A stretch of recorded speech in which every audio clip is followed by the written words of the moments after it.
네, 할렐루야. 오늘은 10월 2일 주일입니다. 오늘 말씀은 디도서 3장 1절 말씀입니다.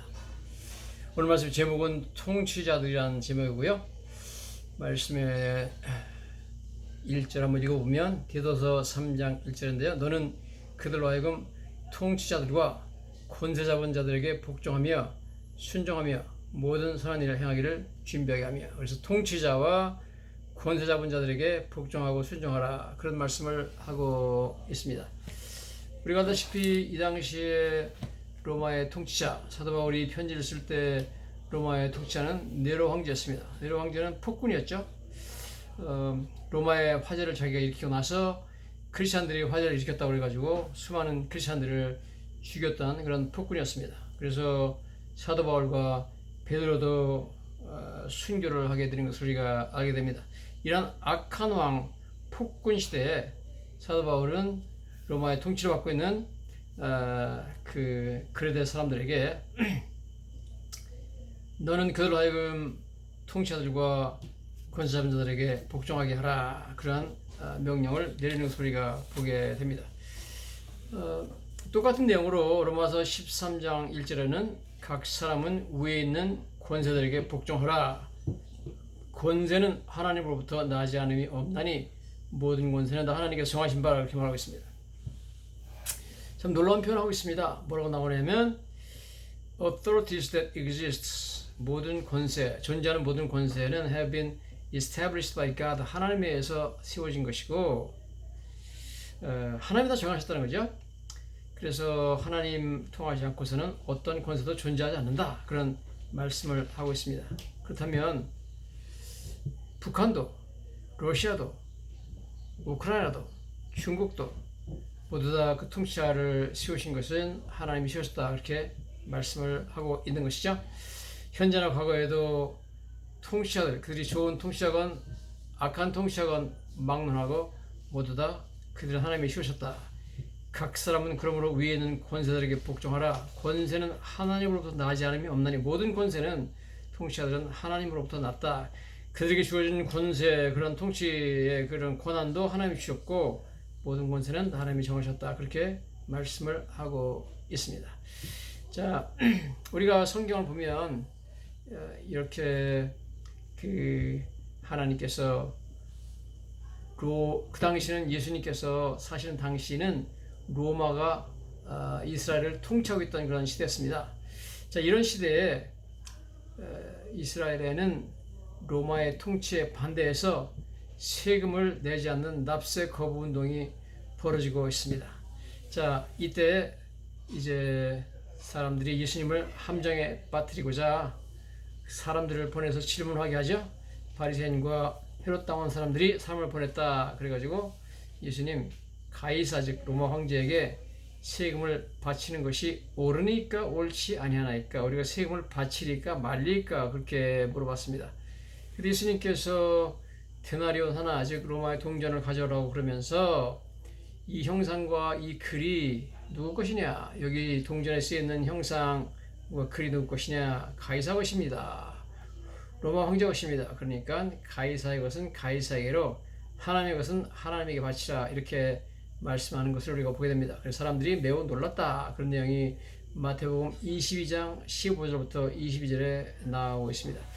자, 이런 질문을 예수님에게 한 이유는 사람들이 바리새인들과 헤롯 당원들이 예수님을 어떻게든지 책을 잡고 함정에 빠뜨리고자 그런 질문을 했던 것입니다. 만약에 예수님께서 가이사 즉 로마에게 세금을 바치지 말아라 그러면 당장 그 사람들이 예수님은 로마의 통치에 반대하고 반란을 선동하는 그러한 반란의 괴수다, 그렇게 해서 로마 당국에 고발할 수가 있습니다. 그럼 예수님은 체포되고 죽을 수가 있죠.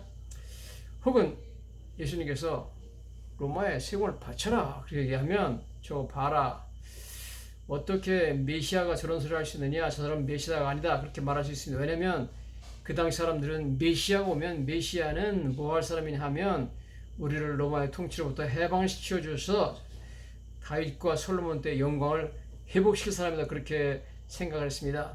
그런데 로마의 세금 바치라고 그러면 어떻게 로마의 세금 바치라고 하는 저런 친로마파 인사가 메시아가 될 수 있느냐 하면서 저 사람은 메시아가 아니다 이렇게 주장할 수 있기 때문에 둘 다 답변하기 곤란한 질문이었습니다만은 예수님께서 그 사람들에게 너희가 어찌해서 나를 시험하려고 이런 질문하느냐 그들의 질문을 의도로 아셨죠? 그러면서 동전을 가져오라고 합니다. 데나리온을 가져오니까 동전을 보시면서 여기 있는 형상과 글이 누구 것이냐? 그러니까 가이사 것이다. 그러면 이것이 어느 나라건 그 나라가 쓰는 화폐를 보면 그 나라가 어느 나라인지 누구의 통치를 받고 있는지 알게 됩니다. 미국 화폐에도 보면 전부 미국 대통령의 사진들이 그림들이 그려져 있습니다. 그처럼 로마의 가이사 로마 황제 그림이 그려져 있으니까 너희 나라는 로마의 통치를 받고 있으니까 그게 여기 나타나지 않느냐. 그러니까 당연히 가이사의 것은 로마에게 낼 것은 내고 하나님에게 낼 것은 또 내라 이렇게 답변을 함으로 말미암아 그들이 아무 소리도 못하게 물러가게 되는 것을 보게 됩니다. 자, 여기서 예수님께서 하시는 말씀 중에 중요한 것은 로마에게 세금을 바치라는 거죠. 그저 너희 로마의 통치를 받고 있기 때문에 비록 너희들이 로마를 싫어하고 로마가 너희를 정복하고 또 너희를 억압하고 그럴지 모르지만 이 로마의 권세도 하나님이 정하신 것이다. 즉 각 사람은 위에 있는 권세들에게 복종하라. 권세는 하나님께로부터 나지 않음이 없나. 이것도 하나님께 난 것이다. 이 로마 황제를 세워가지고 너희들을 정복하게 하고 너희를 다스리게 한 것도 하나님 하신 일이고 모든 권세는 다 하나님께서 정하신 것이다. 하나님이 정하셔서 이렇게 하는 것이니까 당연히 거기에 복종해야 된다. 그렇게 예수님께서 말씀하신 것이다 하는 것을 알게 되는 것입니다.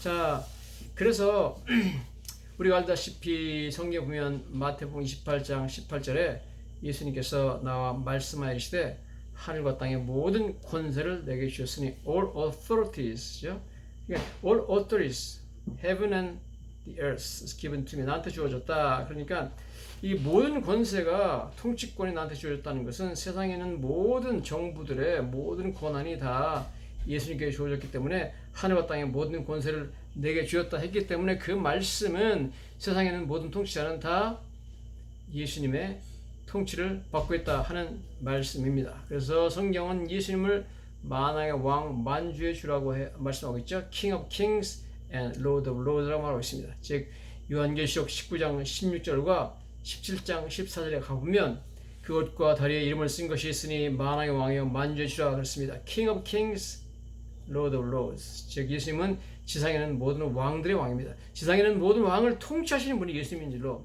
믿습니다. 그래서 우리는 이처럼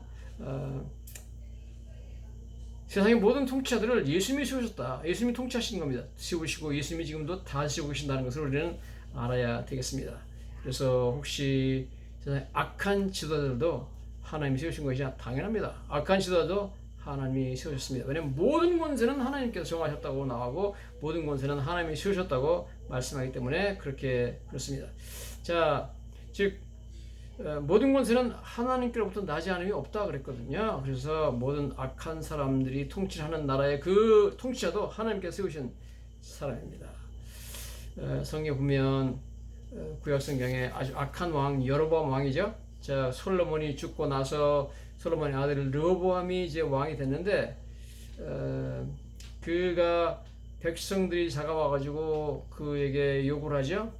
당신의 아버지 솔로몬 왕 때 너무 우리가 20년 동안 왕궁 건설하고 그 다음에 성전 건축하고 그러느라고 너무 노예에 시달려가지고 너무 힘들었다. 우리 멍에가 너무 무거웠다. 그러니까 당신은 좀 멍에를 가볍게 해달라. 그러면 우리가 당신을 왕으로 섬길 것이다. 그렇게 말했는데 이 솔로몬 아들인 르호보암이 백성들한테 3일 후에 오라고 대답을 잘못하죠. 뭐라고 대답하냐면 우리 아버지의 그 허리보다 내 새끼 손가락이 더 굵다. 그러면서 우리 아버지는 멍에를 너희들에게 무거운 멍에를 미워줬지만 나는 더 무거운 멍에를 미워줄 것이다. 그러면서 우리 아버지는 채찍으로 너희를 징계했지만 나는 전갈 채찍으로 더 심하게 채찍을 거할 것이다. 이렇게 말했습니다. 그래서 국민들이 다 실망하고 떠나가는데 그 실망하고 떠나가는 그 지도자 중에 하나가 가장 중요한 지도자가 여로보암이라는 사람이죠. 여로보암이 그렇게 해가지고 인도해가지고 가서 이스라엘 12지파 중에 10지파를 데리고 나와가지고 북왕국을 세워서 그 이후로 이스라엘이 둘로 갈라져 가지고 북왕국은 여로보암 통치를 받게 되고 남왕국은 그 르호보암의 통치를 받게 됩니다. 자, 그런데 성경 보면 이 사실에 대해서 도대체 뭐라고 말씀을 하고 있느냐? 성경은 이렇게 된 것이 바로 다 여호와께서 행하신 일이다, 그렇게 놀랍게 표현을 하고 있는 것을 우리가 보게 됩니다. 열왕기상 12장 15절에 그런 말씀을 하고 있죠. 왕이 같이 백성의 말을 듣지 아니하였으니 이 일은 여호와께로 말미암아 난 것이라. 즉 르호보암 왕이 이런 말을, 백성들의 요구를 듣지 않고, 그래서 여로보암이 반란군들을 모집하고 가가지고 다른 나라를 세우게 된 것도 다 하나님께로 말미암았다 그랬습니다.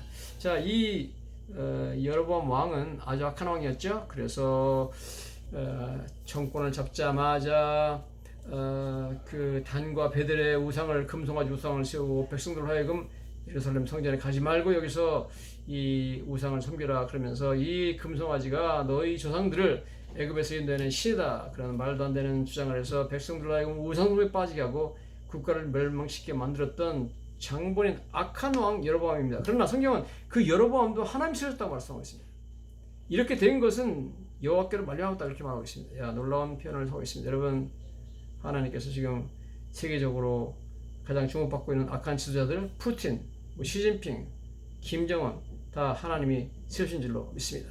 자, 이렇게 우리가 생각하면 너무 마음이 편합니다. 왜냐하면 세계 역사를 하나님이 주관하고 계시고, 그 시진핑이나 푸틴이나 뭐 젤렌스키나 그 다음에 김정은이나 모두 다 여러분 하나님, 예수님이 지금도 통치하고 계시는 줄로 믿습니다. 예수님이 만왕의 왕이기 때문에 그렇습니다. 세상에는 모든 왕들은 다 예수님의 통치를 받고 있습니다. 할렐루야. 자, 그래서 성경 보면 느부갓네살 왕에 대해서 나오죠. 느부갓네살 왕은 이스라엘 백성들이 보기에는 악한 왕이었죠. 왜냐하면 예루살렘을 침략하고 예루살렘 성전을 파괴시킨 그런 왕이었습니다. 예루살렘 성전에 있던 모든 기명들을 다 바벨론으로 들여갔고, 그 다음에 수많은 이스라엘 백성들을 죽였고, 그 다음에 성전을 불태우고 예루살렘을 불살랐던 그런 나쁜 왕이었는데, 성경은 놀랍게도 예레미야서 27장 6절에 이제 내가 이 모든 땅을 내 종 바벨론 왕 느부갓네살의 손에 주고 또 들짐승들을 그에게 주어 섬기게 했다. 그래서 이 바벨론 왕 느부갓네살한테 이 땅을 주었다. 그리고 바벨론 왕은 내 종이다, 그렇게 말합니다. 즉 바벨론 왕이 예루살렘을 침략한 것도 하나님께서 정하신 것이고, 바벨론 왕을 세운 것도 하나님이 세우셨고, 바벨론 왕은 심지어 내 종, my servant라고 합니다. 와, 엄청난 표현을 쓰고 있습니다. my servant. 그러니까 여러분, 이 악한 왕을 하나님이 세우시는 거예요. 하나님의 묘한, 우리가 알지 못하는 깊은 섭리 가운데 하나님께서는 악한 통치자를 세우신다는 겁니다. 다 그래서 하나님의 전략이 있습니다. 하나님께 세우시는 그런 목적이 있습니다. 예를 들어 요한복음 19장에 보면 빌라도가 예수님한테 이렇게 말하죠. 내가 너한테 질문하는데 너는 대답 안 하느냐? 그러면서 내가 너를 놓을 고난도 있고 십자가에 못 박을 고난도 있는 줄을 알지 못하느냐? 그럽니다.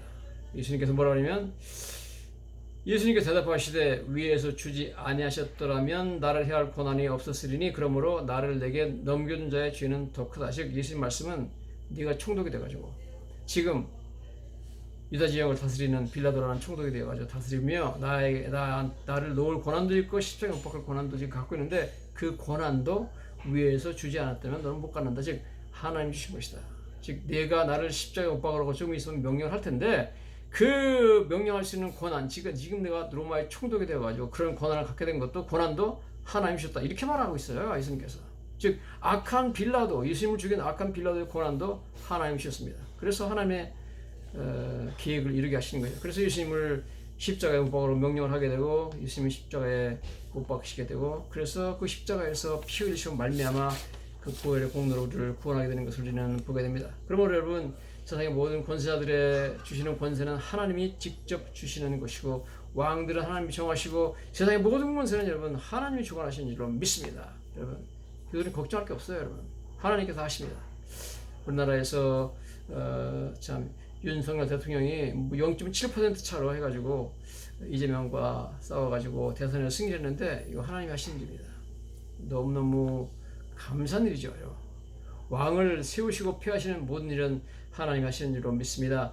다니엘서 2장 21절에 그는 때와 계절을 바꾸시며 왕들을 폐하시고 왕들을 세우시며 지혜자에게 지혜를 주시고 총명한 자에게 지혜를 준다. 왕을 폐하고 왕을 세우는 모든 일은 하나님이 하신다. 이렇게 성경이 분명히 말씀을 하고 있는 것을 우리가 보게 됩니다.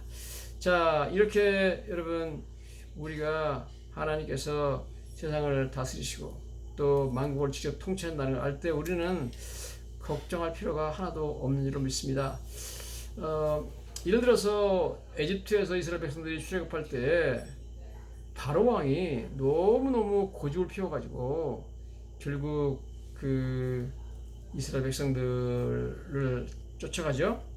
분명히 자기가 가라, 광야로 가서 하나님 섬기라, 너희들 말대로 자녀도 데리고 가고 짐승도 데려가라고 허락했음에도 불구하고 나중에 그들을 다시 잡아오겠다고 하나님 두려워하지 않고 바닷가로 가서 그들 잡으려고 군대를 이끌고 가죠. 그래서 홍해바다가 갈라지게 되고 홍해바다 갈라져가지고 이스라엘 백성은 다 건너고 그 다음에 바로왕과 군대는 다 홍해바다에 빠져 죽게 됩니다.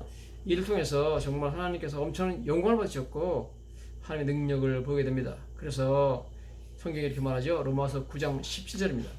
성경이 바로에게 이르시되 내가 이 일을 위하여 너를 세웠으니 곧 너로 말미암아 내 능력을 보이고 내 이름으로 온 땅에 전파되게 하리라. 즉 바로왕 같은 악한 왕을 세운 이유가 뭐냐? 이렇게 악한 왕을 세워서 끝까지 이스라엘 백성을 핍박하고 모세를 핍박했던 이 일은 바로에게 말하죠. 내가 이 일을 위하여 너를 세웠다. 바로왕을 하나님이 세웠다고 직접 말씀하셨습니다. 내가 세웠다. 여러분 바로왕 같은 악한 왕도 하나님이 세우신 줄로 믿습니다. 하나님의 목적이 있죠. 목적이 뭐냐? 너로 말미암아 내 능력을 보이고 내 이름이 온 땅에 전파되게 하려니라. 이 사람이 이렇게 하는 바람에 고집을 피우고 악한 일을 하는 바람에 하나님의 능력이 세상에 나타나게 됐고 하나님의 이름이 온 땅에 전파되게 됐습니다. 여러분 홍해바다가 갈라지는 놀라운 역사가 일어나게 되고 이러한 일들이 전 세계에 전파돼 가지고 하나님의 능력과 하나님의 영광이 일어나게 되고 하나님의 이름이 온 땅에 전파된 일이 있기 때문에 여러분 우리가 이 악한 왕을 세우는데 하나님의 기쁜 섭리와 뜻이 있다는 것을 우리가 알아야 됩니다. 그래서 여러분 우리가 참 이러한 섭리를 잘 깨닫는 것이 참 중요하다고 봅니다. 그런 의미에서 여러분 이제 저는 지금 세계 정세를 보면서 하나님께서 행하신 일을 몇 가지 제 의견을 말씀드리고자 합니다. 물론 이것은 성경에 나와 있는 얘기는 아니고요. 제가 현재 돌아가고 있는 세계 정세를 보면서 저 나름대로 판단한 저의 의견을 좀 말씀을 드리고자 합니다. 도대체 왜 하나님께서 지금 우크라이나 전쟁이 일어나게 했는가? 왜 푸틴은 20년 동안 철권 통치를 하고 우크라이나를 침략했는가?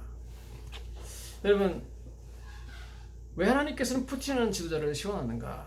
푸틴은 20년 동안 철권 통치를 하고 절대적인 신임을 받았죠. 그렇지만 우크라이나 전쟁을 잘못 일으키는 바람에 지금 속속 러시아 군들은 패배를 하고 있고 우크라이나는 전 세계 지원을 받으면서 승승장구하고 있습니다. 아마도 이번 전쟁이 우크라이나의 완전한 승리로 끝나고 우크라이나는 잊어버렸던 크림반도를 비롯한 모든 영토를 회복하지 않을까 그렇게 저는 생각을 하고 있습니다.